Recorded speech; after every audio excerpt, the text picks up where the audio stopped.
Pakiusap, magpanggap kang nobya ko. Bulong sa akin ng lalaking nakasuot ng mamahaling barong habang abala ako sa pagpapalit ng kobre kama. Isa lamang akong hamak na tagapag-alaga sa ospital na ito. Halos hindi pa ako nakakatango nang biglang bumukas ng malakas ang pinto ng silid. Isang mayamang matandang babae ang pumasok, handang maghasik ng eskandalo. Ngunit ang sumunod na nangyari ay nag-iwan sa kanilang dalawa na natulala. Ako si Alena, o Lena. Para sa mga malapit sa kanya, dahan-dahan niyang inunat ang malinis na kumot sa kama ng ospital. Maingat niyang isiniksik ang mga dulo nito sa ilalim ng kutson. Halos automatiko na ang bawat galaw ng kanyang mga kamay. Matapos ang 3 linggo bilang isang orderly, naging pangalawang kalikasan na niya ang mga gawaing ito. Pinatag niya ang mga lukot, inayos ang unan, at bahagyang umatras upang suriin ang kanyang gawa. Ang examination room 12 ay maliit, ngunit maliwanag. Sumisilip ang sinag ng araw sa mga puting blinds. Lumilikha ng mga anino sa sahig. Sa sinumang dadaan, imposibleng hulaan na ang babaeng ito na nakasuot ng simpleng scrub suit at nakatali ang buhok ay ang mismong may-ari ng buong pasilidad. Si Alena Reyes, 28 taong gulang, ay anak ng kilalang negosyanteng si Don Miguel Reyes. Si Don Miguel ang nagtayo ng isang network ng mga dekalidad na pribadong ospital sa buong bansa na nagsimula mismo dito sa Bonifacio Global City. Ngunit sa ngayon, siya ay simpleng tagapalit ng kumot, tagapunas ng mga mesa, at tagahatid ng pagkain sa mga pasyente. Ang ideya na magtrabaho bilang isang orderly ay pumasok sa kanyang isip 3 buwan na ang nakalipas. Ito ay matapos ang isang mainit na pagpupulong kasama ang mga namamahala. Pinag-uusapan nila ang mga reklamo ng pasyente, mga issue sa serbisyo, at ang mabilis na pagpapalit ng mga empleyado. Biglang napagtanto ni Lena na wala siyang tunay na kaalaman kung paano talaga tumatakbo ang kanyang ospital mula sa loob. Nakikita niya ang mga ulat, numero, at chart, ngunit hindi niya nakikita ang mga tao. Hindi ang mga nagtatrabaho, at lalo na, hindi ang mga humihingi ng tulong. Gusto kong magtrabaho bilang orderly, Itay. Sabi niya sa kanyang ama, isang gabi habang naghahapunan. Ibinaba ni Don Miguel ang kanyang kubyertos at tiningnan ang anak na may tunay na pagtataka. Seryoso ka ba? Lubos po. Si Kendra Bell ay mag-maternity leave ng 3 buwan. Papalitan ko ang kanyang shift pero walang dapat makaalam kung sino talaga ako. Matagal na nanahimik ang kanyang ama bago dahan-dahang tumango. Hindi ka kailanman naging tulad ng ibang mga bata sa ating lipunan. Siguro, iyan ang isang katangiang na ipamana ko sa'yo. Sige, pero ipangako mong mag-iingat ka. At ito na nga ang kanyang 3 linggo. Gumigising si Lena ng 6:00 ng umaga. Sumasakay ng MRT papuntang BGC. Nagpapalit ng uniforme at sinisimulan ang kanyang trabaho. Nagmap siya ng sahig, nagpalit ng kumot at tumulong sa mga nurse. Tinanggap siya ng mga kawani bilang isang ordinaryong bagong empleyado. Medyo mahiyain, pero masipag. Tanging ang Chief of Staff na si Dr. Armando Santos at ang Administrative Manager ang nakakaalam ng katotohanan. Kinuha ni Lena ang isang salansan ng maruruming kumot at nagtungo sa pinto. Tahimik ang pasilyo. Ito ang oras ng siesta pagkatapos ng tanghalian kung kailan karamihan sa mga pasyente ay nagpapahinga. Ang kanyang sapatos na may gomang suwelas ay marahang kumikiskis sa sahig. Iniisip niya na may oras pa siyang linisin ang 2 pang silid bago matapos ang kanyang shift. Nang biglang bumukas ang pinto ng examination room 12 ng napakalakas at tumama sa pader. Isang lalaki ang lumitaw sa pintuan. Matangkad, nasa mga 30 anyos. Nakasuot ng isang napakagandang barong Tagalog na halatang mamahalin. Ang kanyang buhok ay bahagyang magulo, ang butones sa leeg ay bukas, at ang kanyang mga mata ay nagpapakita ng tunay na takot. Mabilis siyang lumingon-lingon, na para bang tinitingnan kung may sumusunod sa kanya. Pagkatapos ay mabilis siyang pumasok sa silid, halos mabangga ang natigilang si Lena. Pasensya na, hingal niya. Hawakan mo ang braso ko, pakiusap. Kailangan ko ng tulong mo. Umatras si Lena. Yakap-yakap ang salansa ng mga kumot sa kanyang dibdib. Nagsimulang kumabog ang kanyang puso. Mukhang balisa ang lalaki, ngunit hindi agresibo. Mas mukha siyang desperado. Anong problema? Tanong niya. Automatikong hininaan ang kanyang boses. May sakit ka ba? Tatawag ba ako ng doktor? Hindi. Umiling siya at isinara ang pinto. Nakikinig sa mga tunog sa pasilyo. Hindi iyon. Diyos ko, paano ko ba to ipapaliwanag? Makinig ka. Darating dito ang lola ko at hinding-hindi ko siya kayang harapin. Hindi nang mag-isa. Tiningnan siya ni Lena ng blanko. Pinunasan ng lalaki ang kanyang mukha at napansin niyang nanginginig ang kanyang mga kamay. Pasensya na kung ano-ano na ang sinasabi ko. Ako, si Enzo. Ang lola ko, napakakulit niyang babae. Mayaman, maimpluwensya, at sa loob ng 3 buwan, sinusubukan niya akong ipakasal sa anak ng kaibigan niya. Nag-aayos siya ng mga di sinasadyang pagkikita mga hapunan. Sinubukan pa niya akong isama sa isang paglalakbay sa Europa. Tumanggi na ako. Nagpaliwanag na ako. Pero ayaw niyang makinig. At paano naman ako makakatulong? Hindi pa rin maintindihan ni Lena ang kanyang sinasabi. Mga yabag at isang may autoridad na boses ng babae ang narinig sa pasilyo. Nars, nasaan ang apo ko? Ang silid ni Lorenzo Velasco. Ituro mo sa akin agad. Namutla si Enzo. Hinawakan niya ang 2 kamay ni Lena dahilan upang malaglag ang mga kumot sa sahig. Pakiusap, bulong niya. Nanginginig ang boses. Pakiusap, magpanggap kang nobya ko, kahit 5 minuto lang. Kailangan niyang makita na may kasintahan na ako, na hindi na ako pwede, na hindi na kailangan ng kandidato niya. Alam kong baliw ito. Wala akong karapatang hilingin ito sa isang estranghero. Pero desperado na ako. Sinasagad niya ang pasensya ko. Pakiusap. Tumingin si Lena sa kanyang mga mata at wala siyang nakitang kapangahasan o pagkukunwari, kundi tunay na desperasyon. Ang lalaking ito, sa mamahaling kasuotan, na halatang sanay na lutasin ang mga problema gamit ang pera at koneksyon, ay nakatayo ngayon sa harap niya na ganap na walang magawa. At mayroong ganitong katapatan sa kanyang kawalan ng pag-asa na naramdaman ni Lena ang isang kurot ng simpatya. Lalong lumapit ang mga yabag. Lalong lumakas ang boses sa pasilyo. Nakakainis naman. Dinalaw ko na nga ang apo ko. Hindi niyo pa masabi kung nasaan ang silid niya. Tumango si Lena. Nang halos hindi mahahalata. Hindi pa niya lubos na napoproseso ang kanyang pagsang-ayon nang biglang bumukas ang pinto. Isang babae na nasa mga 70 anyos ang pumasok sa silid. Elegante siya, nakasuot ng isang matikas na damit na may perpektong ayos ng buhok na kulay pilak at isang kuwintas ng perlas sa kanyang leeg. Sa likod niya ay isang humihingal na nurse na itinaas na lang ang kanyang mga kamay sa pagsuko. Enzo! Sigaw ng matandang babae. Ngunit bigla siyang natigilan nang makita ang eksena sa harap niya. Nakatayo si Enzo na hawak-hawak pa rin ang mga kamay ni Lena. Nakakalat ang mga kumot sa sahig. Ang sandali ay maaaring magmukhang romantiko kung hindi lang sa lubos na pagkalito sa kanilang mga mukha. Lola, hingal ni Enzo. Hindi binibitawan ang mga kamay ni Lena. Hindi ko po kayo inaasahan. Tiningnan ng babae si Lena na may malinaw na pagkadismaya. At sino naman itong babaeng ito? Isang katahimikan ang bumalot sa hangin. Naramdaman ni Lena ang pagtibok ng kanyang puso.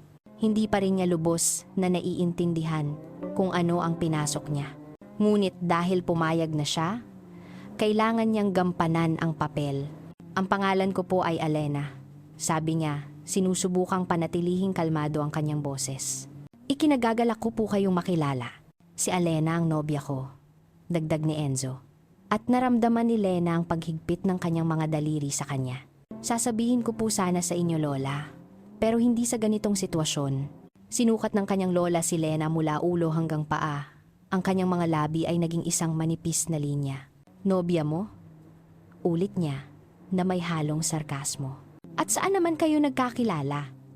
Sa paglilinis ng mga silid? Namula ang mga pisngi ni Lena. Napatingin siya sa kanyang medyo gusot na uniforme, sa mga gomang guwantes na hindi niya pa natatanggal. Nagkakilala kami isang buwan na ang nakalipas. Mabilis na sabi ni Enzo. At oo, nagtatrabaho si Alena dito. Siya ay mabuti, mabait, tapat. Hindi tulad ng mga babae sa ating lipunan.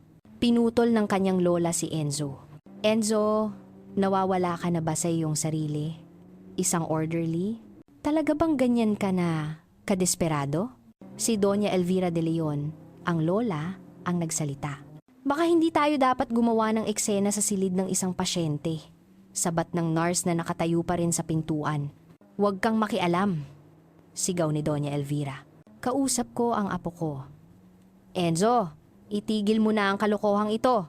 Naiisip mo ba na babangon ang iyong ama mula sa hukay kung malaman niyang plano mong pakasalan ang sino? Hindi na nakatiis si Lena. Tapusin ninyo ang sasabihin ninyo, ang kanyang boses ay mas matatag kaysa sa inaasahan niya. Humarap sa kanya si Doña Elvira.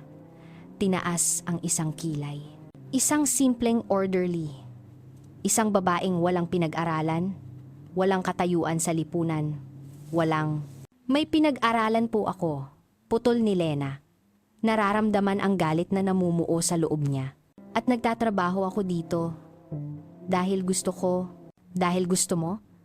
Pangiinsulto ng lola. Siyempre, sino ba ang hindi magnanais na makabingwit ng mayamang asawa sa isang pribadong ospital? Nakakita na ako ng mga babaeng tulad mo, Hija. Pare-pareho lang kayo. Umaaligid sa mga mayayamang lalaki. Umaasang. Tama na. Humarang si Enzo. Pinoprotektahan si Lena. Lola, sumusobra na po kayo. Hindi ninyo kilala si Alena. At wala kayong karapatang husgahan siya. May karapatan akong alagaan ka! Tumaas ang boses ni Doña Elvira. Ikaw ang nag-iisa kong apo. Ang tagapagmana ng ating pangalan, ng ating legasiya. Hindi mo maaaring basta na lang pakasalan ng unang tagalinis na makilala mo. Orderly po, mahinang pagtatama ni Lena. At hindi po ako nambibingwit ng sino man.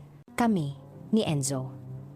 At to na natigilan siya, hindi sigurado kung paano itutuloy ang kwento. Ang buong pangyayari ay biglaan at wala siyang mga detalye. Nagkatinginan sila ni Enzo at bahagya itong tumango.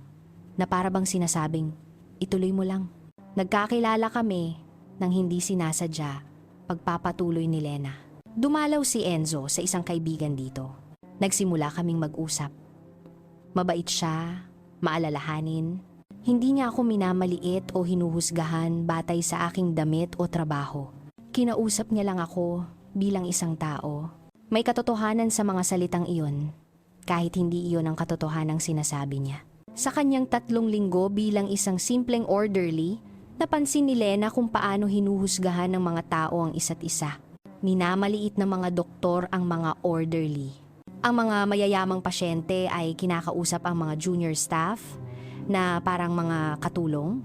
At iilan lamang, napakakaunti, ang nakakakita sa kanila bilang mga taong ginagawa lang ang kanilang trabaho. Suminghal si Doña Elvira. Napakagandang kwento. Enzo, ganyan ka ba talaga ka-inosente? Pinlano ng babaeng ito ang lahat. Alam niya kung sino ka. Alam niya ang posisyon mo, ang pera mo, at ginampanan niya ang papel ng isang hamak na Cinderella para... Hindi ko po alam, matatag na sabi ni Lena. Hindi niya ipinakilala ang kanyang apelyido at hindi niya binanggit ang pera. Nag-uusap lang kami.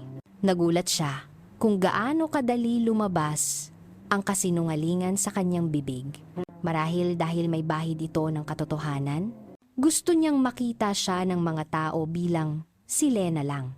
Hindi ang anak ng may-ari ng ospital, hindi isang tagapagmana ng yaman. Lola, pakiusap. Lumapit si Enzo kay Doña Elvira. Matanda na ako. 36 na taong gulang na ako. Kaya ko nang magdesisyon kung sino ang gusto kong makasama. Nagdedesisyon ka. Gamit ang puso mo, hindi ang utak mo. Sigaw niya. Tulad noong tinalikuran mo ang pagiging abogado para sa isang architectural firm. O noong tinanggihan mo ang isang pwesto sa board ng kumpanya ng lolo mo. Palagi kang isang pangarap, Enzo. pero hindi ka maaaring mangarap pagdating sa pag-aasawa. Kailangan mong mag-isip gamit ang iyong ulo. Kaya ang kasal ay isang transaksyon lang, isang pait ang gumuhit sa boses ni Enzo. Isang kontrata sa pagitan ng dalawang pamilya, kung saan walang halaga ang nararamdaman. Ang nararamdaman ay nabubuo sa paglipas ng panahon. Matigas na sabi ni Doña Elvira. Pero ang katangahan ay panghabang buhay. Nakatayo si Lena na nakahalokip-kip. Pakiramdam niya ay sobra na siya sa usapan. Nakita niya ang sakit sa mga mata ni Enzo, ang katigasan sa mukha ng kanyang lola. At alam niyang hindi ito ang unang beses na nangyari ang eksenang ito sa pagitan nila. Alam niyo po, Lola, hinaplos ni Enzo ang kanyang mukha. Pag-usapan na lang natin ito mamaya. Hindi dito, hindi ngayon.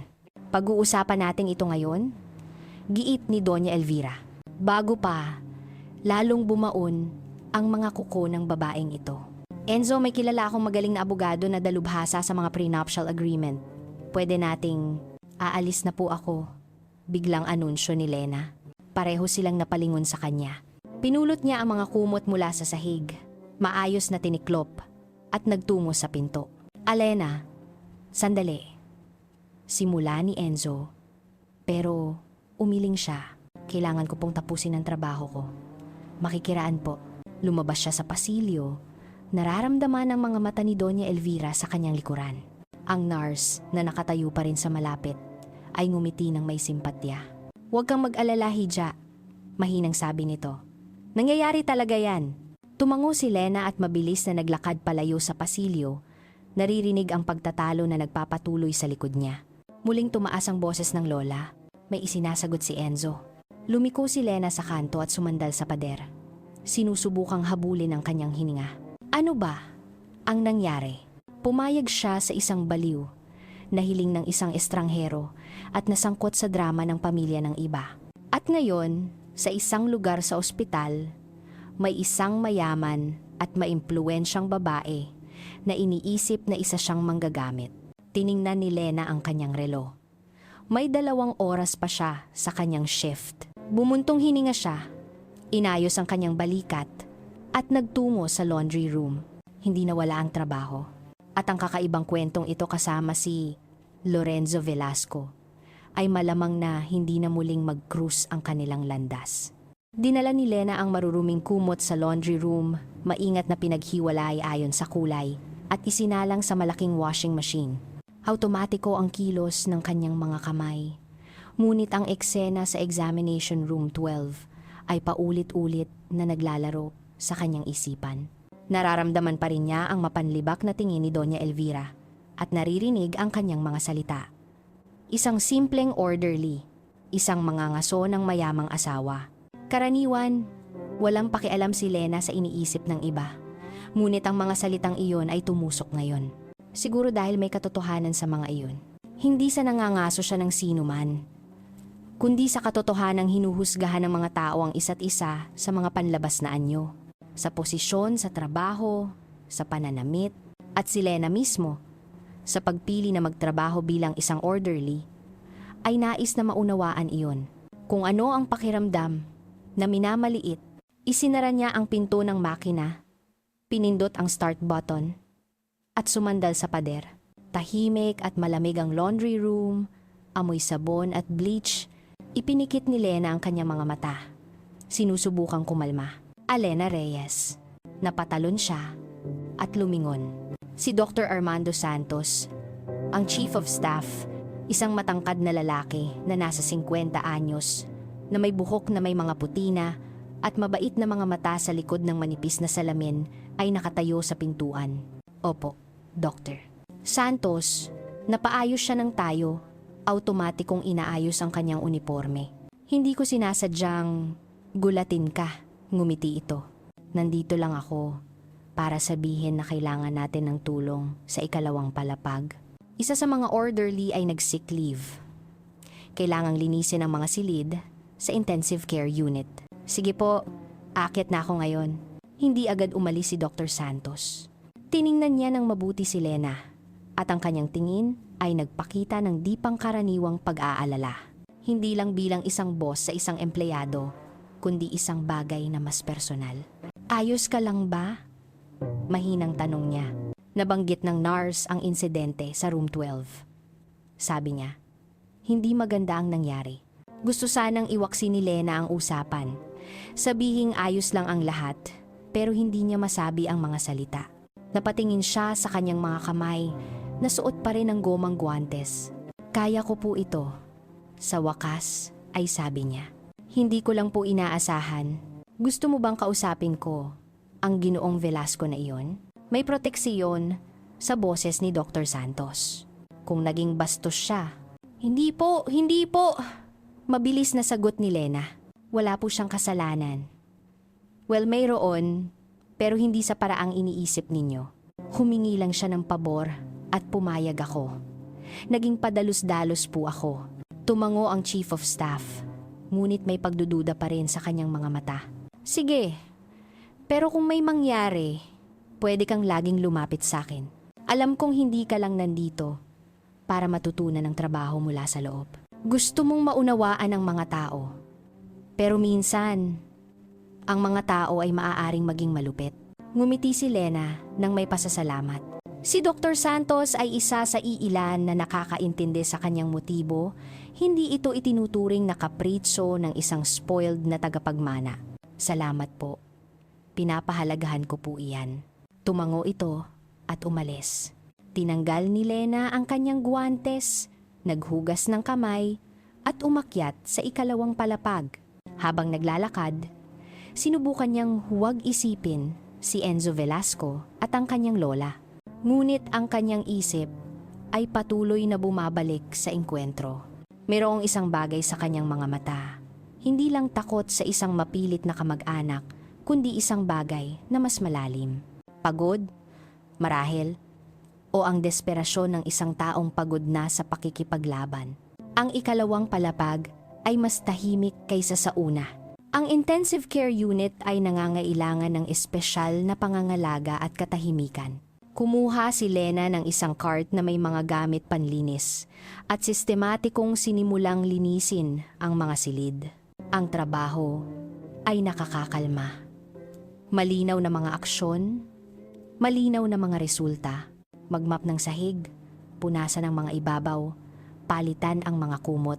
Simple at direkta. Natapos niya ang ika-4 na silid at lumabas sa pasilyo nang marinig niya ang isang pamilyar na boses. Excuse me, nakita niyo ba ang orderly? Matangkad, maitim ang buhok, hindi pa katagalan dito nagtatrabaho? Si Enzo. Nakatayo siya sa nurse's station. Halatang balisa, tinatanong ang duty nurse na si Margaret. Nagkibit balikat si Margaret at itinuro ang pasilyo. Si Lena, nandoon siya sa mga silid. Lumingon si Enzo at nakita siya. Ang kanyang mukha ay nagpakita ng ginhawa na may halong pagkakasala. Mabilis siyang lumapit sa kanya. Lena, pakiusap, sandali lang. Kailangan kitang makausap. Gusto niyang tumalikod, magpanggap na abala, ngunit may isang bagay sa kanyang tono na nagpahinto sa kanya. Mukha siyang pagod, ang kanyang kurbata ay ganap na nakalugay, ang kanyang Amerikana ay wala na at nakasabit sa kanyang braso.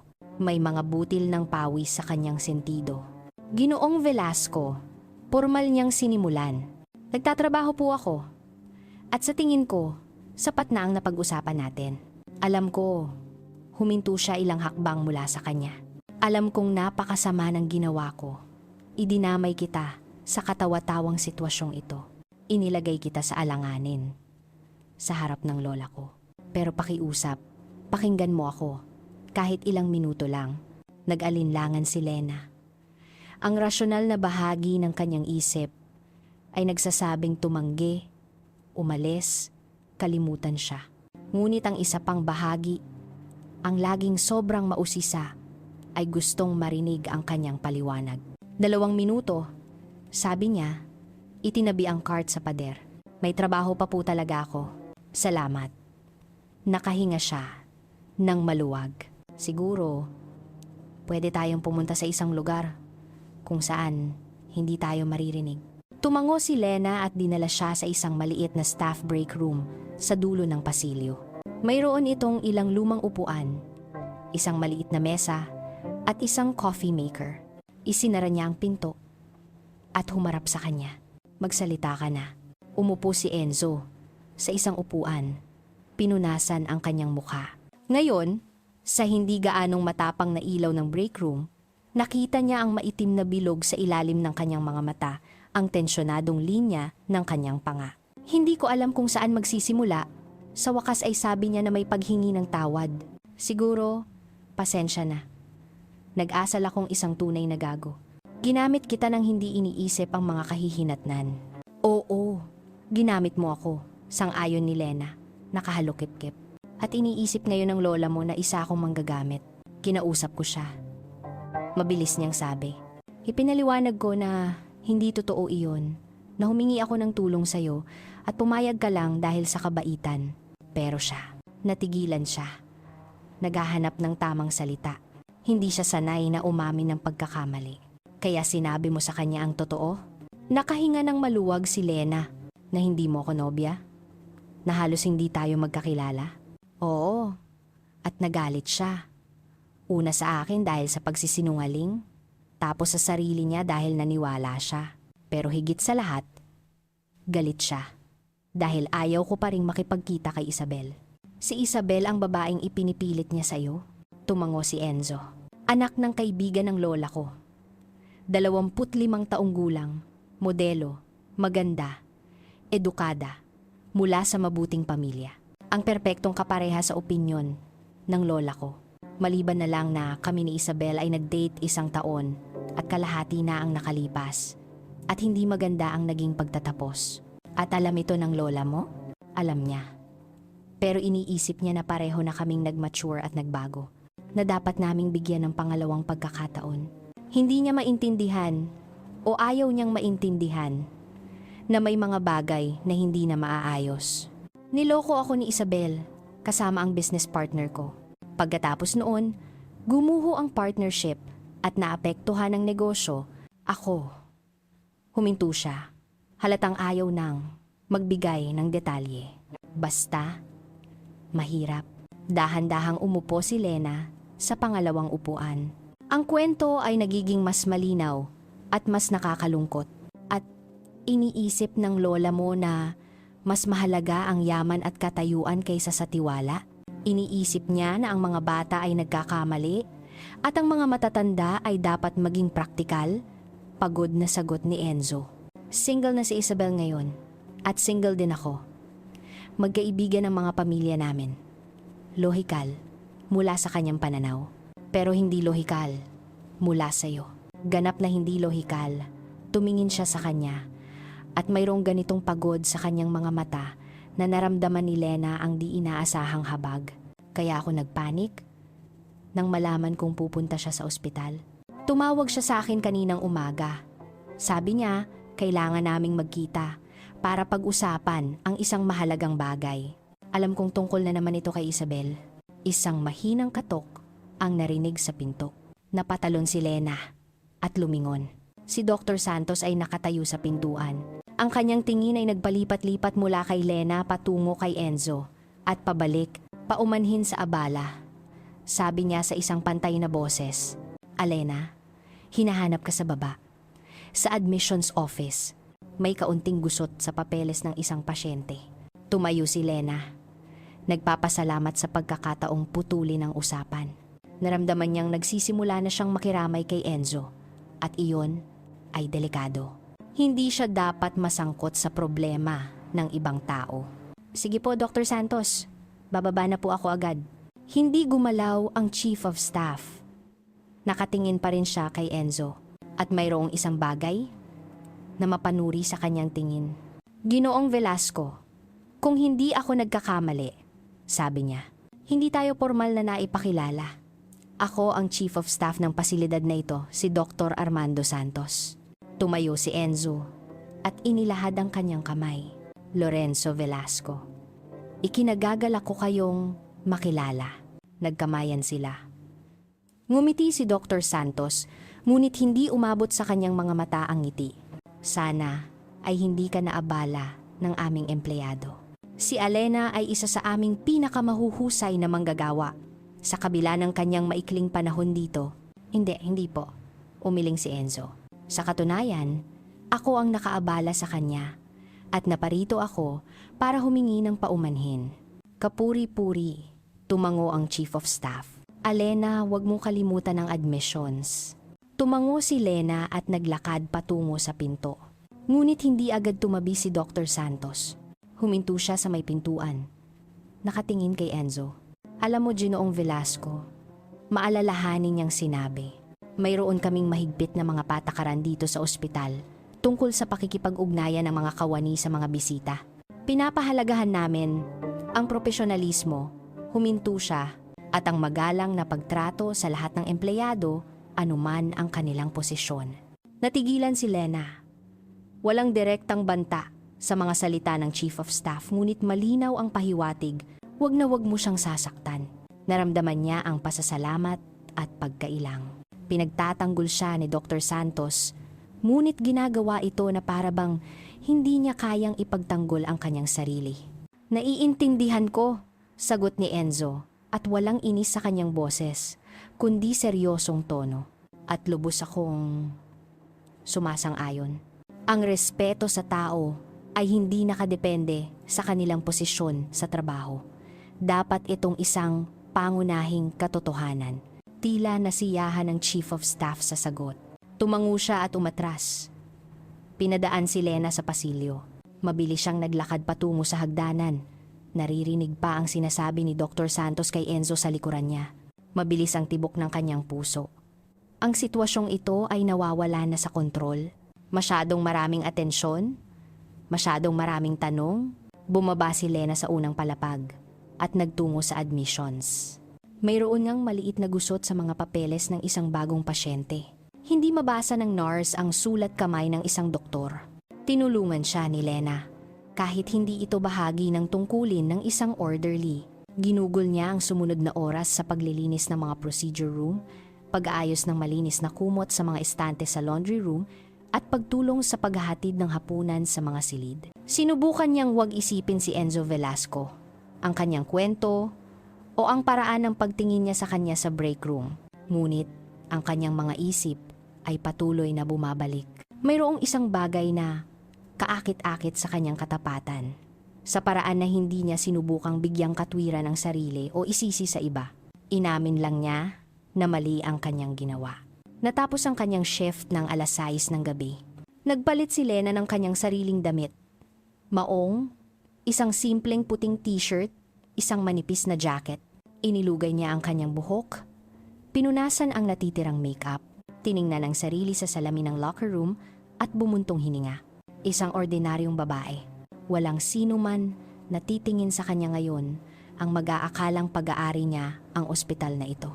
Lumabas siya sa staff exit na patungo sa isang maliit na bakuran sa likod ng gusali. May ilang sasakyan ng mga kawani na nakaparada doon. May mga lumang puno at isang maliit na smoking area na may upuan.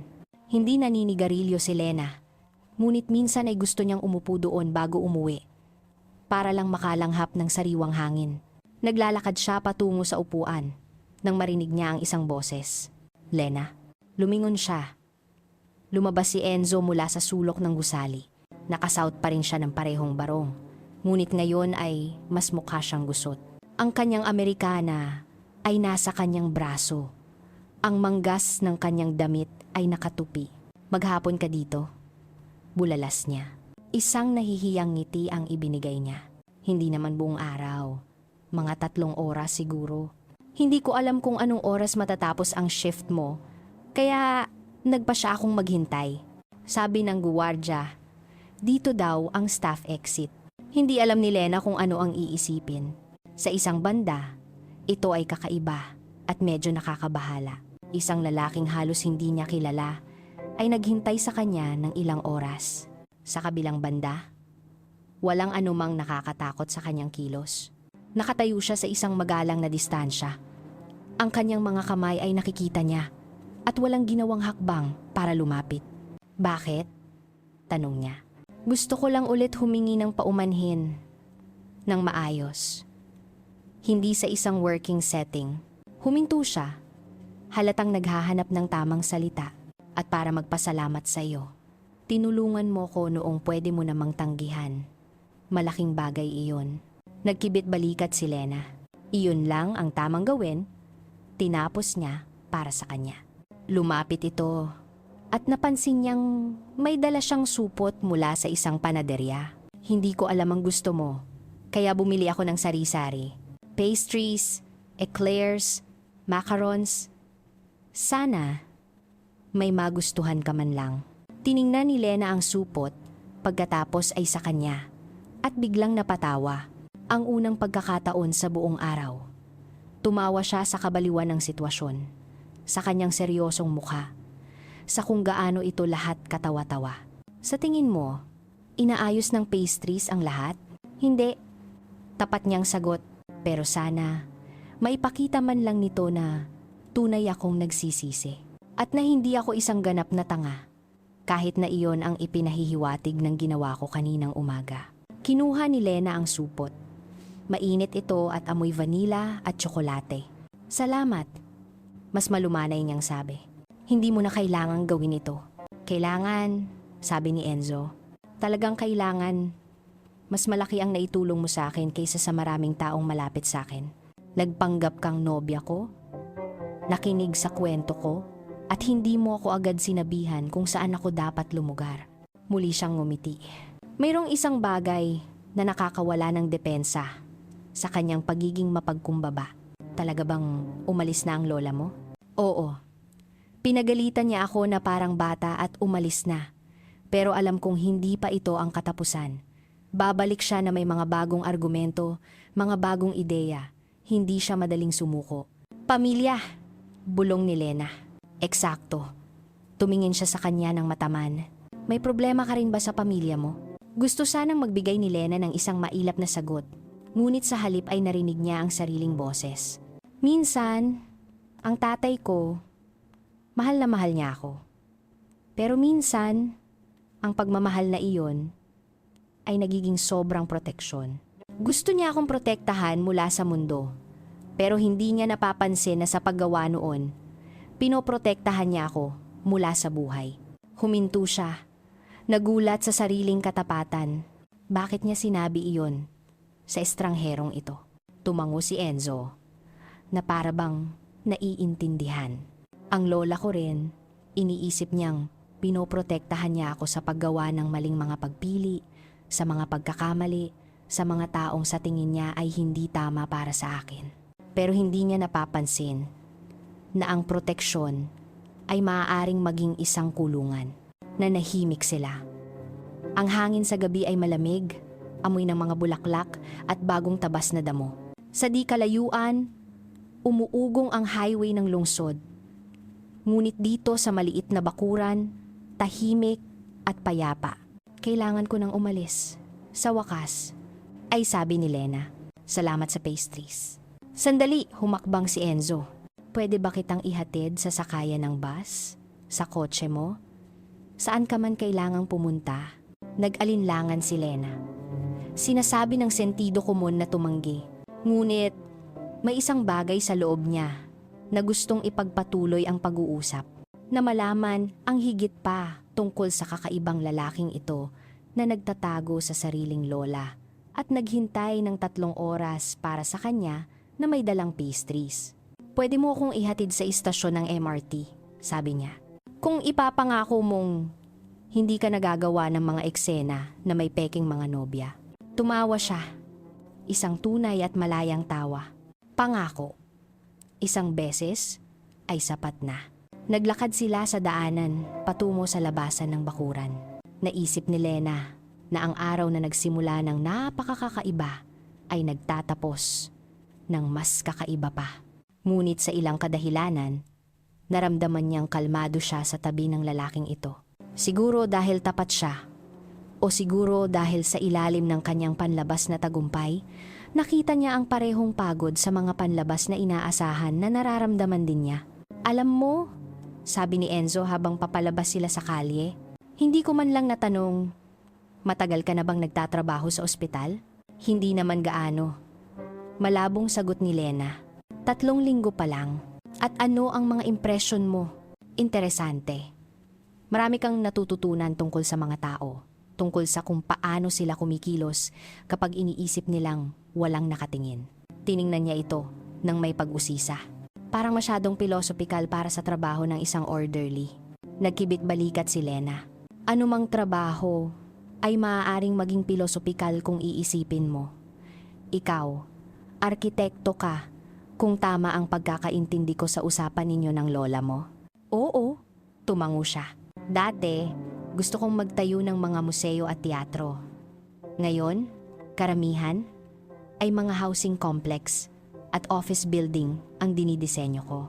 Hindi gaanong romantiko, pero mas kumikita. Nagsisisi ka ba? Nag-isip siya sandali. Minsan. Pero ang buhay ay isang patuloy na pagpili sa pagitan ng mga pangarap at realidad. Totoo yan! Sang-ayon ni Lena. Nakarating sila sa istasyon ng MRT. Huminto si Lena sa pasukan. Sige, hanggang dito na lang. Salamat sa paghatid. Salamat sa pagpayag. Inilahad ni Enzo ang kanyang kamay. Masaya akong nakilala ka. Ang tunay na ikaw nang walang pagkukunwari. Kinawayan ni Lena ang kanyang kamay. Ang kanyang hawak ay matatag at mainit. Ikaw din. At good luck sa lola mo. Salamat. Kakailanganin ko yan. Papasok na sana siya sa istasyon. Ngunit tinawag niya ang kanyang pangalan. Lena. Lumingon siya. Oo. Nakatayo siya na nakapamulsa. Mukhang hindi sigurado. Siguro pwede tayong magkita ulit minsan. Pwede akong dumaan sa ospital. O pwede tayong natigilan siya. Pasensya na. Parang tanga. Kalimutan mo na. Ngumiti si Lena. Hindi naman tanga. Pero tingnan natin. Hindi mahuhulaan ang buhay. Baka magkita tayo. Baka hindi. At bumaba na siya sa MRT. Iniwan siyang nakatayo sa pasukan. Sa loob lamang ng tren, nang nagsimula na itong umandar, pinayagan niya ang sarili na kunin ang kanyang telepono at mag-type ng mensahe sa kanyang ama. Itay, sobrang kakaiba ng araw na ito. Ikukwento ko pag uwi ko. Sa sumunod na 3 araw, nagtrabaho si Lena sa kanyang regular na shift. Sinusubukang huwag isipin ang kakaibang engkwentro kay Enzo Velasco. Sa umaga, dumarating siya sa ospital. Nagpapalit ng uniforme at nalulubog sa pamilyar na gawain. Ibinahagi niya ang pastries na ibinigay niya sa kanyang mga kasamahan sa break room. Naubos ito sa loob ng 10 minuto na may kasamang mga papuri. Lena, may bago ka bang manliligaw? Tanong ng orderly na si Margaret habang kumakagat sa isang eclair. Hindi sila nagbibigay ng ganyang kamahal na pagkain ng walang dahilan. Isang kakilala lang. Malabong sagot ni Lena. Nagpapasalamat lang siya sa isang tulong. Anong tulong? Mapilit na tanong ng nurse. Tinulungan ko siyang hanapin ang tamang silid. Nagsinungaling si Lena. At sa kabutihang palad, natapos ang usapan.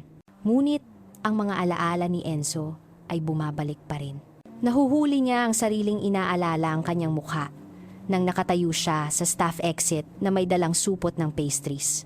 Mayroong isang bagay na nakakatuwa sa larawan, isang mayaman, matagumpay na lalaki na naghintay ng 3 oras para humingi ng tawad sa isang simpleng orderly. Bagaman, syempre, hindi siya isang simpleng orderly. At iyon ang buong kabalintunaan ng sitwasyon. Noong Huwebes ng umaga, habang naghahatid si Lena ng almusal sa mga silid, nilapitan siya ng administrator ng ospital, si Gnang Ivanli. Lena, may naghahanap sa'yo sa front desk. Isang Ginoo ang nagdala ng mga bulaklak. Halos mabitawan ni Lena ang tray ng mga plato. Bulaklak para sa akin? Oo, sabi niya para kay Lena. Ang orderly. Hindi niya alam ang apelyido mo, pangalan lang. Bumilis ang tibok ng kanyang puso. Inilapag ni Lena ang tray sa pinakamalapit na mesa at nagmamadaling bumaba. Sa counter ng front desk ay nakatayo ang isang malaking bouquet ng mga puting rosas, hindi bababa sa 50 sa magandang balot na may satin na laso. Sa tabi ng bouquet ay isang maliit na card. Para sa'yo yan. Ngumiti ang administrator ng desk. Napakaswerte mo naman. Ang mga ganyang bulaklak ay ibinibigay lamang para sa tunay na pag-ibig. Kinuha ni Lena ang card. Ang sulat kamay ay malinaw at may tiwala. Patawarin mo ang aking pagpupumilit, ngunit hindi ko mapigilang ipadala ang mga ito. Salamat muli sa iyong tulong at sa pakikinig. L.V. Tiniklop niya ang card at isinilid sa bulsa ng kanyang uniforme. Ang bouquet ay tunay na kahanga-hanga. Ngunit, ano ang gagawin niya dito? Dadalhin niya ito pauwi sa MRT? Bombardeyuhin siya ng mga tanong ng kanyang mga kasamahan kung makikita nila siyang may dalang ganoon. Pwede po ba nating ilagay sa lobby? Tanong niya sa administrator para ma-enjoy din ng mga pasyente. Wala po kaming sapat na espasyo sa aming break room. Siyempre, Hija, napakabait mo naman. Tumango si Lena at bumalik sa kanyang mga gawain. Ngunit sa buong araw, naramdaman niya ang mga mausisang tingin ng kanyang mga kasamahan. Pagdating ng tanghalian, alam na ng buong ospital na si Lena, ang orderly, ay nakatanggap ng isang malaking bouquet ng mga puting rosas. Mabilis kumalat ang tsismis. Lena, umamin ka na. Sino siya? Kinindatan siya ni Margaret habang tanghalian. May pasyente bang nahulog sa'yo? Walang nahulog kanino man, sabi ni Lena. Isang kakilala lang. Nagustuhan niya ang trabaho ko, kaya nagpa siyang magpakita ng pasasalamat sa pamamagitan ng mga bulaklak na nagkakahalaga ng 3 buwan mong sahod. Pang-iinis ni Margaret. Naku, halata namang may gusto sa'yo yun. Nanahimik si Lena. Tinatapos ang kanyang sopas. Ayaw niyang pag-usapan si Enzo sa kanyang mga kasamahan, lalo na't hindi niya maintindihan kung ano ang ginagawa nito. Bakit magpapadala ng ganoong kamahal na mga bulaklak? Humihingi na siya ng tawad at binigyan na siya ng pastries. Higit pa sa sapat na iyon, kinabukasan, Biyernes, naulit ang kwento. Sa pagkakataong ito, hindi isang bouquet, kundi isang basket ng mga kakaibang prutas na halatang mamahalin mangga, dragon fruit, lychee, passion fruit at isa pang card. Sana mas gusto mo ang prutas kaysa sa mga bulaklak. Magandang araw. L.V. Nakatayo si Lena sa front desk. Nakatingin sa basket. Hindi sigurado kung matatawa o magagalit. Sa isang banda, ito ay matamis. Sa kabilang banda, ito ay masyadong mapilit. At higit sa lahat, bakit? Ano ang sinusubukan niyang makamit? Ang manliligaw mo na naman. Lumapit si Genang. Ivan Lee. Masyado siyang mapilit. Sobra po, bulong ni Lena. Kinuha niya ang basket at dinala ito sa break room, kung saan maaaring paghatian ng mga kawani. Naubos ang prutas sa loob ng 1 oras, ngunit hindi man lang ito tinikman ni Lena. Sa halip, kinuha niya ang kanyang telepono at, sa unang pagkakataon sa mga araw, nagsisi na hindi niya kinuha ang numero ni Enzo. Kailangan niya siyang kausapin. Ipaliwanag na hindi niya maaaring gawin ito, na nagpapasalamat siya. Ngunit sobra na ito. Habang papalapit ang pagtatapos ng shift, nilapitan ni Dr. Santos si Lena.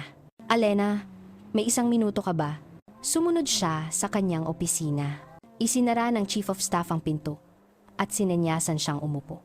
Ayokong makialam sa personal mong buhay. Maingat niyang sinimulan. Pero pinag-uusapan na ng mga kawani ang mga regalong ito, ang mga bulaklak, ang mga prutas. Nakakatawag ito ng pansin. At gusto ko lang siguraduhin na okay ang lahat, na hindi ka ginugulo ng lalaking ito. Bumuntong hininga si Lena. Ayos lang po ang lahat, Dr. Santos. Iyon pong si Ginoong Velasco. Sumusobra lang po siya sa pasasalamat. Sigurado ka? Dahil kung nagdudulot siya sa iyo ng problema, maaari ko siyang kausapin o kahit ipagbawal siya sa ospital kung kinakailangan. Hindi po kailangan. Mabilis na sabi ni Lena.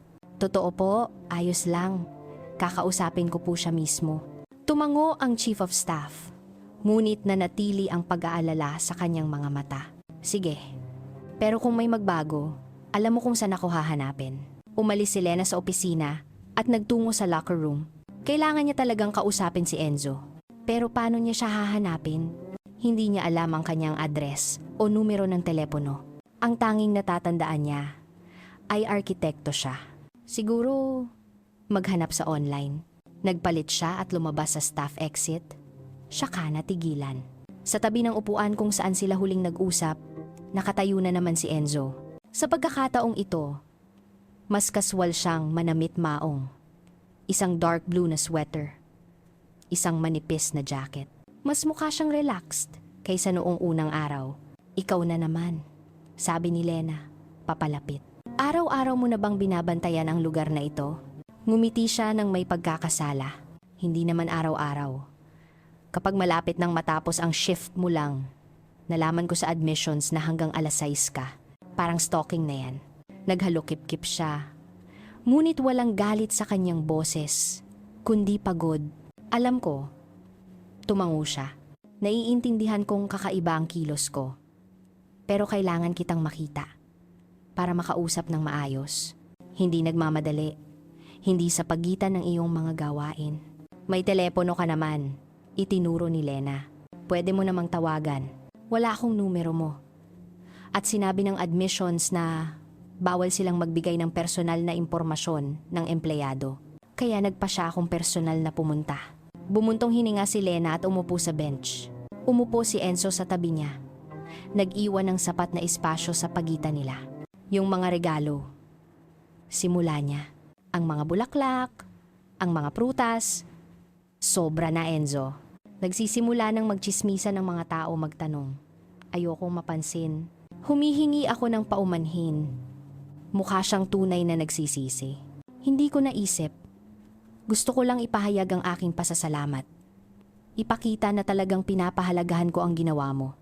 Naipakita mo na iyon sa pastries at sa paghingi ng tawad. Hindi mo na kailangang gumawa pa ng iba. Nanahimik sila sandali. Tumingin si Enzo sa mga puno. Alam mo, sa wakas ay sabi niya, sa nakalipas na 3 araw, iniisip ko ang usapan natin. Ang sinabi mo tungkol sa tatay mo, tungkol sa proteksyon na nagiging kulungan, at napagtanto ko, perpektong inilarawan mo ang sitwasyon ko. Mahal ako ng lola ko, pero ang pagmamahal niya ay nakakasakal. Lumingon si Lena sa kanya. Sinubukan mo na ba siyang kausapin ng seryoso? Hindi sa gitna ng isang alitan, kundi mahinahon na ipaliwanag kung ano ang nararamdaman mo. Sinubukan ko na. Malungkot siyang ngumiti. Maraming beses. Pero galing siya sa henerasyon na naniniwalang mas nakakaalam ang mga nakakatanda. Na mas mahalaga ang karanasan sa buhay kaysa sa mga personal na kagustuhan. Para sa kanya, ang pag-ibig ay isang luho na para lamang sa mahihirap. Ang mga taong nasa aming lipunan ay kailangang mag-isip gamit ang kanilang ulo. Inyong lipunan, mahinang pagtatama ni Lena. Tiningnan niya ito ng mabuti. Pasensya na, hindi ko sinasadyang mang-insulto. Ganyan lang ako sanay magsalita. Ang lipunang kinalakihan ko, kung saan ang pera ang lumulutas sa lahat. Kung saan ang mga kasal ay inaayos na parang mga business deal. Lagi kong kinamumuhian iyon, pero imposibleng takasan. Bakit imposible? Dahil pamilya mo sila, dugo mo. Pwede kang lumipat sa dulo ng mundo, pero bahagi pa rin sila sa'yo. At kapag ikaw, ang nag-iisang tagapagmana, ang tanging magpapatuloy ng lahi, doble ang bigat ng responsibilidad, nakikinig si Lena sa kanya at naiintindihan ang bawat salita. Siya rin, nararamdaman ang presyon ng mga inaasahan ng kanyang ama. Ang pangangailangang sumunod sa imahe ng isang tagapagmana, isang kahalili. Iyon ang dahilan kung bakit nagpasya siyang maging isang simpleng, orderly pansamantala. Para takasan ang responsibilidad na iyon, kahit sa loob lamang ng 3 buwan. Naiintindihan ko, sabi niya, higit pa sa inaakala mo. Lumingon si Enzo sa kanya. Talaga? Sinusubukan din ng tatay mo na kontrolin ang buhay mo? Hindi kontrolin. Mas parang protektahan. Natatakot siyang gamitin ako ng mga tao.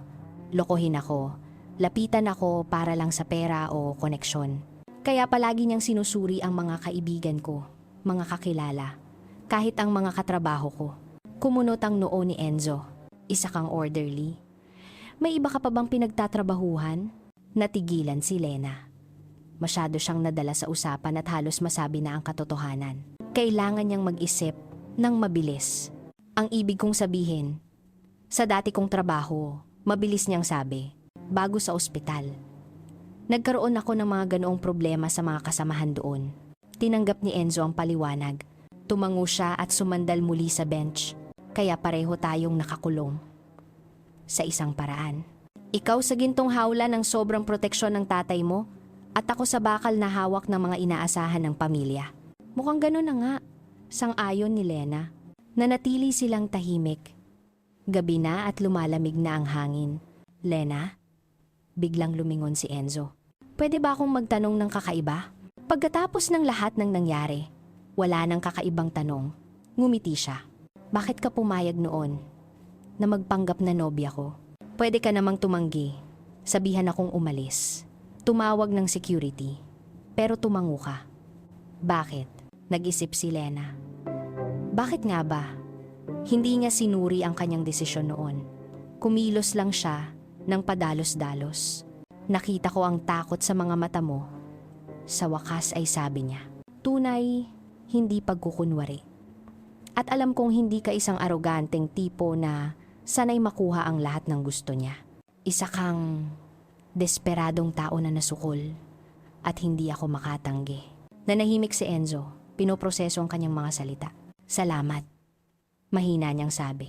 Sa pagkakita noon, sa hindi paghusga, lahat tayo minsan ay gumagawa ng mga kalokohan. Kapag nasusukol, nagkibit-balikat si Lena. Normal lang yan. Tiningnan niya ito ng matagal. Isang tingin na may pasasalamat.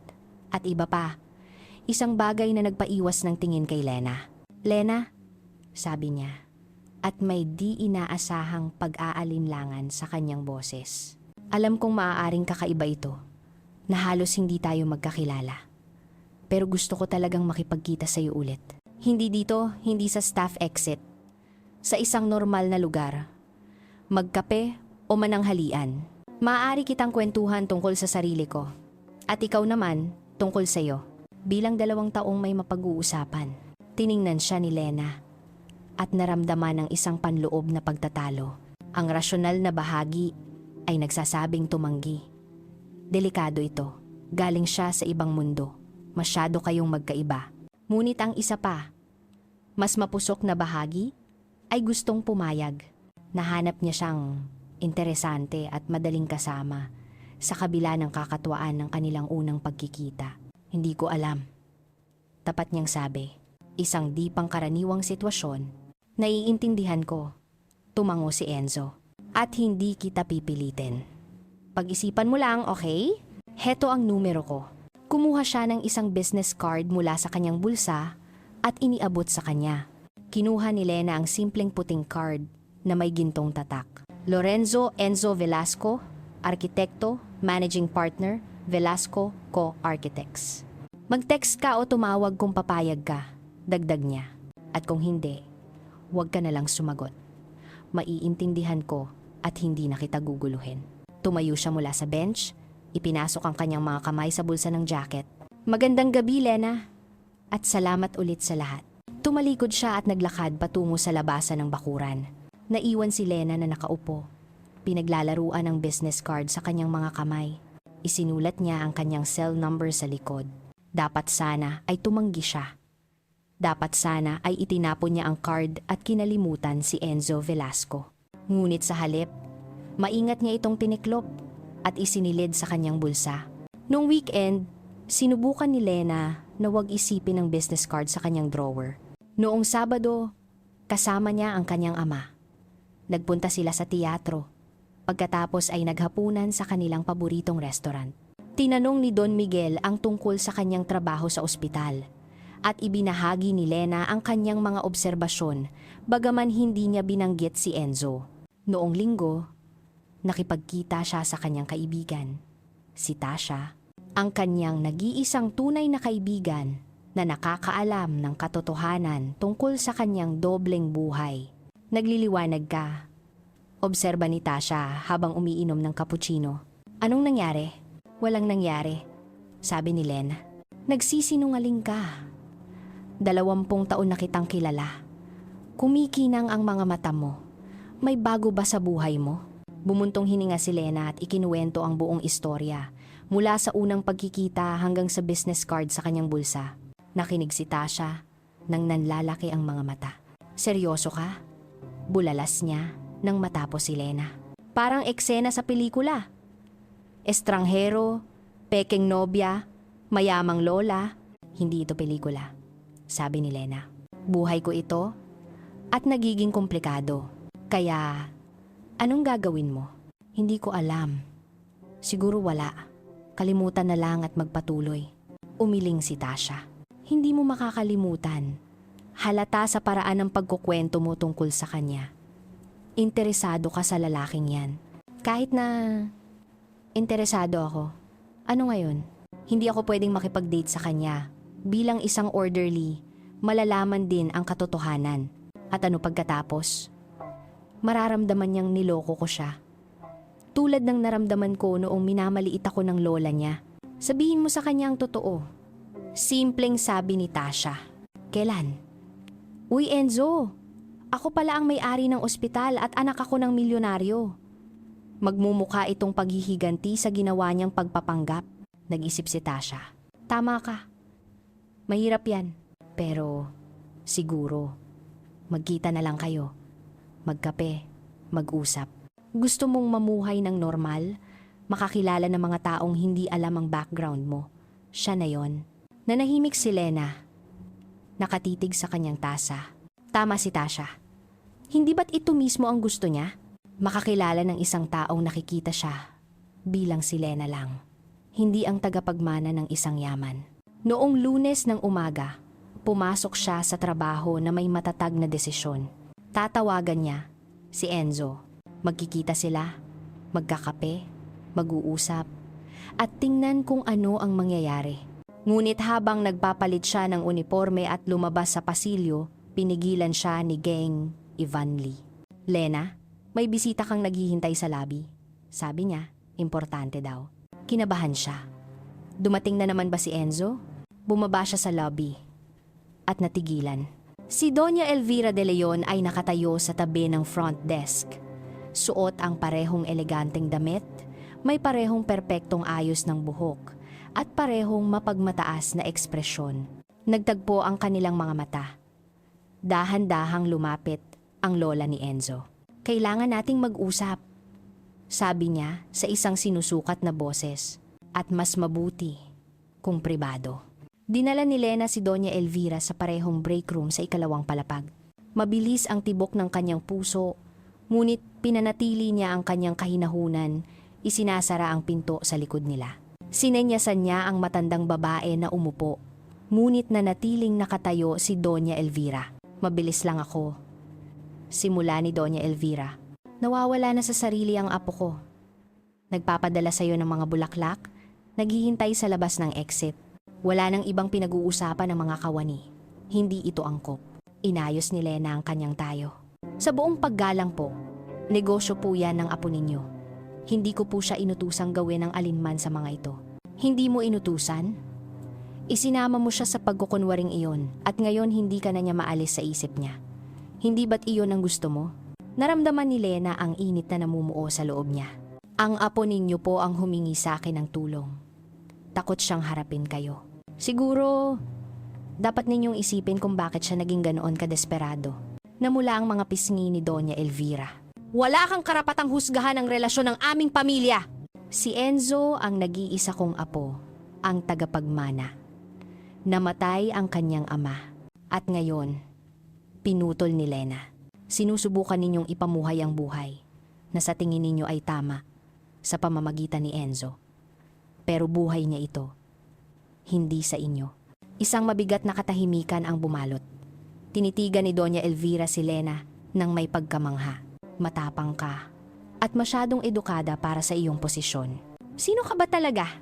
Sa sandaling iyon, bumukas ang pinto. Lumitaw si Dr. Santos sa pintuan. Kasunod si Enzo. Lola, anong ginagawa ninyo dito? Matalas na tanong ni Enzo. Sinabi ko na sa inyo na huwag kayong makialam. Pinoprotektahan kita sa katangahan, gaya ng dati. Humarang si Dr. Santos sa pagitan nila. Doña Elvira, pinipilit ninyo ang aming empleyado. Hindi iyan katanggap-tanggap. Alena Reyes, maaari ka nang bumalik sa iyong trabaho. Alena Reyes, Halata ang pagkalito sa boses ng lola. Bakit tinatawag ng chief of staff ang isang orderly sa kanyang buong pangalan? Nagkatinginan si Dr. Santos at si Lena. Nahuli ni Doña Elvira ang tahimik na komunikasyon. May mali dito. Ano ang itinatago ninyo? Kumunot ang noo ni Enzo. Nagpalipat-lipat ang tingin mula sa kanyang lola patungo kay Lena. Ipinikit ni Lena ang kanyang mga mata. Dumating na ang sandali ng katotohanan. Hindi lang po ako isang orderly. Mahina niyang sabi. Pag-aari ko po ang ospital na ito. Ako si Alena Reyes, anak ni Don Miguel Reyes. Ang katahimikan ay nakakabingi. Natigilan si Enzo. Binuksan ni Doña Elvira ang kanyang bibig ngunit walang lumabas na tunog. Nagtatrabaho ako bilang isang orderly sa nakalipas na 3 linggo, pagpapatuloy ni Lena. Pumapalit sa isang empleyado na naka-maternity leave. Gusto kong makita kung paano talaga gumagana ang ospital. Walang nakakaalam, maliban sa chief of staff. Ikaw, umatras si Enzo. Mas mayaman ka pa sa akin. At nanahimik ka lang. Tulad ng pananahimik mo noong hiniling mo sa aking magpanggap na nobya mo, ganti ni Lena. Hindi mo rin sinabi kung sino ka noon. Hindi pareho yon. Humingi ako ng pabor. At ikaw ay patuloy na nagsinungaling. Hindi ako nagsinungaling. Nagtatrabaho lang ako. Nagpapalit ng kumot, nagmap ng sahig. Totoo lahat yon. Sa wakas, ay nakapagsalita si Doña Elvira, Alena Reyes, Don Miguel Reyes. Nakilala ko ang tatay mo sa mga charity event. Isa siya sa mga pinakarespetadong tao sa negosyo ng pangangalagang pangkalusugan. Napaupo siya sa upuan. Tinawag kitang manggagamit. Diyos ko, ano ang mga sinabi ko? Hindi ninyo po alam. Nagkibit balikat si Lena. Gaya ng gusto ko. Nakatayo pa rin si Enzo. Bakit wala kang sinabi noong nagsasalita ako tungkol sa presyo ng pamilya, tungkol sa pera? Naintindihan mo lahat yon. Nabuhay ka sa parehong mundo. Dahil sa unang pagkakataon sa loob ng maraming taon, may nakakita sa akin bilang isang tao lang, sagot ni Lena. Ang kanyang boses ay may bahid ng sakit, hindi ang anak ng milyonaryo, hindi ang may-ari ng ospital. Si Lena lang. Kinausap mo ko na parang may halaga ako sa sarili kong katangian. At nagustuhan ko iyon. Tumalikod si Enzo, patungo sa bintana. Isang malupit na kabalintunaan. Nagtatago ako sa lola ko na gustong ipakasal ako sa isang mayamang babae. Humingi ako ng tulong sa isang orderly. At siya pala ang pinakamayaman sa lahat. Tumayo si Doña Elvira at lumapit sa kanyang apo. Enzo, nagkamali ako ng malaki.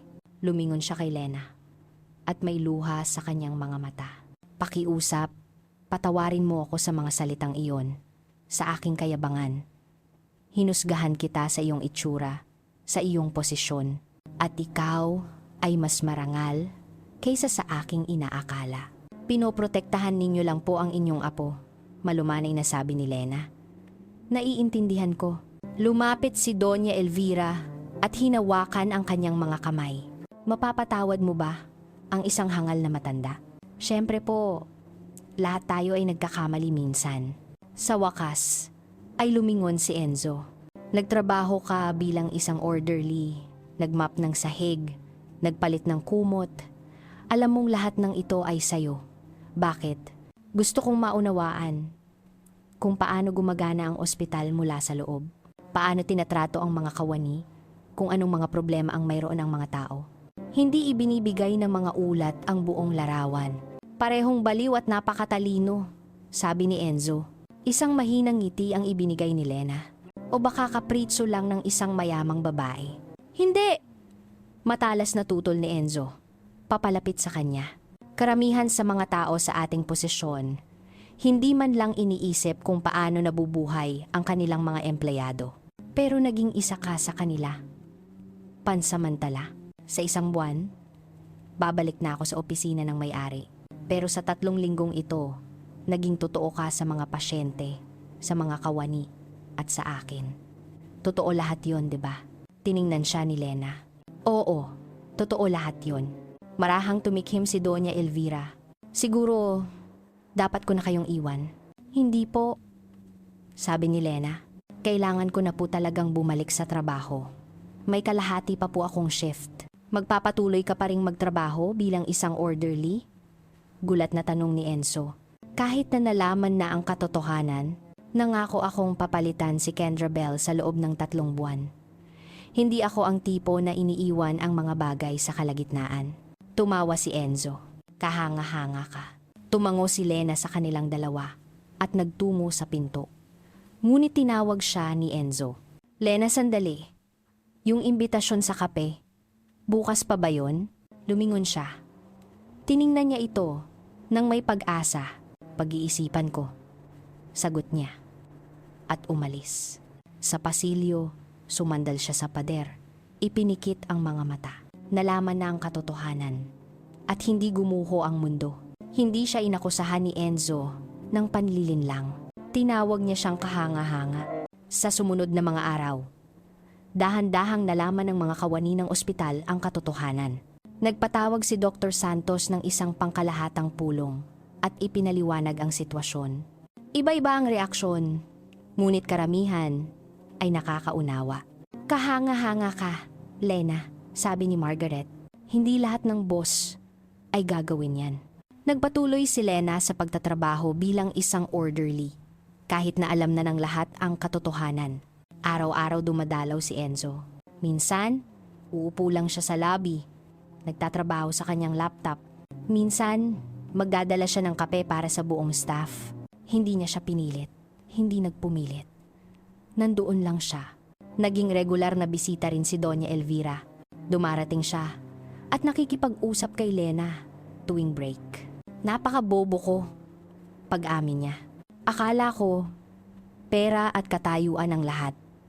Pero ipinakita ninyo ni Enzo na katapatan at dignidad ang tunay na mahalaga. Sa pagtatapos ng 2 linggo, hinintay ni Enzo si Lena sa staff exit. Lena, hindi ko na kaya. Sabihin mo lang, oo o hindi. Magkakape ka ba? Kasama ko. Kape lang. Usapan lang. Walang pagkukunwari, walang lihim. Tiningnan siya ni Lena. Ang lalaking tinanggap ang katotohanan ng walang galit na patuloy na nagpapakita. Oo, sabi niya. Sige, magkape tayo. Ang ngiti na nagliwanag sa kanyang mukha ay mas maliwanag pa sa araw.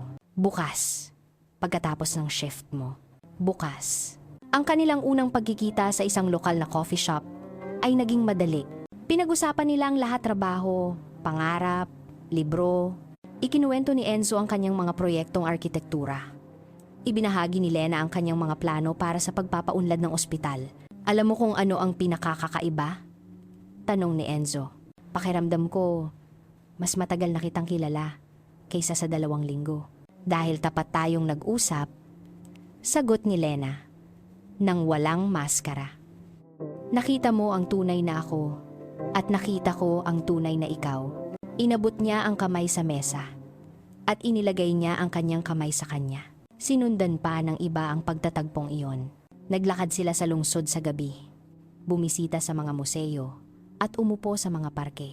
Hindi na muling binanggit ni Doña Elvira ang mga arranged marriage. Sa halip, iniimbitahan niya si Lena sa mga hapunan ng pamilya, nagkukuwento tungkol sa kabataan ni Enzo. Nakilala ng ama ni Lena si Enzo 1 buwan pagkatapos. Maingat si Don Miguel, ngunit nagpakita ng dignidad si Enzo. Sumasagot ng tapat, hindi sinusubukang magpasikat sa pera. Mabuting tao siya, sabi ng ama ni Lena pagkatapos ng hapunan. Nakikita ko kung paano kanya tinitingnan. Ikaw ang nakikita niya, hindi ang yaman mo. Natapos ang 3 buwan ng maternity leave at bumalik si Lena sa kanyang opisina. Ngunit, ang karanasan sa pagiging isang orderly ay nagbago sa kanya. Nagpatupad siya ng mga bagong programa at pinabuti ang mga kondisyon sa pagtatrabaho ng mga kawani. Sinusuportahan ni Enzo ang bawat ideya niya. Nag-alok pa siyang magdisenyo ng bagong wing para sa ospital. Ito ang magiging kontribusyon ko sa misyon na iyong itinatayo. 6 na buwan pagkatapos, nakatayo sila sa Examination Room 12 kung saan nagsimula ang lahat. Naaalala mo ba noong bigla kang pumasok dito? Ngiti ni Lena, gusot at takot. Paano ko makakalimutan? Iyon ang pinakamagandang biglaang desisyon sa buhay ko.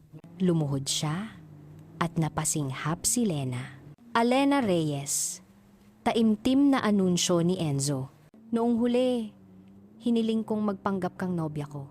Ngayon, hinihiling kong maging nobya kita ng totoo.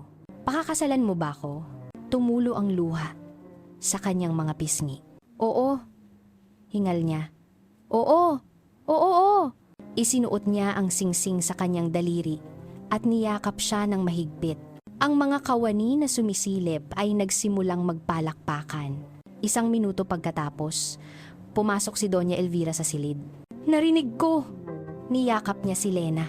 Hinalikan sa magkabilang pisngi. Sa wakas, isang tunay na kasal dahil sa pag-ibig sa ating pamilya. Ikinasal sila 6 na buwan. Pagkatapos sa isang parke, malapit sa ospital. Malapit na pamilya at mga kaibigan lamang ang nandoon. Inimbitahan ang buong staff ng ospital. Umiyak si Doña Elvira sa buong seremonya. Si Don Miguel, habang inihahatid ang kanyang anak sa altar, ay bumulong. Nahanap mo ang hinahanap mo. Ang taong nakikita, ang tunay na ikaw. Nang ipahayag ng pari na sila ay mag-asawa na, hinalikan ni Enzo si Lena.